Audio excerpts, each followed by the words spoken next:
महकमा मौसमियात ने कराची में 18 जुलाई से बारिशों का इम्कान जाहिर कर दिया है।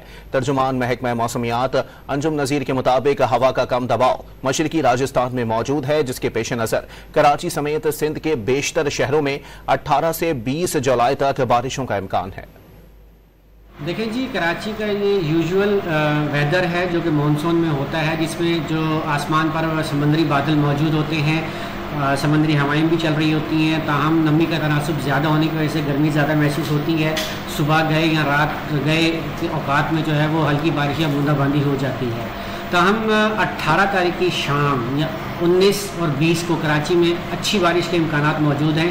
इस वक्त एक हवा का कम दबाव जो है ईस्ट राजस्थान पर मौजूद है, जो कि मज़ीद शुमाल मगरिब की तरफ मूव करता हुआ मुल्क के वस्ती इलाकों को मुतासर करेगा, जिसमें सदरन पंजाब के इलाके ज़्यादा इफेक्ट होंगे। इसके बाद ये सिलसिला जो है वो सिंध की तरफ मूव करेगा और इस बात की तवक्को है कि 18 तारीख से लेकर 20 तारीख के दौरान सिंध के अक्सर इलाकों में मूसलाधार बारिश हो सकती है।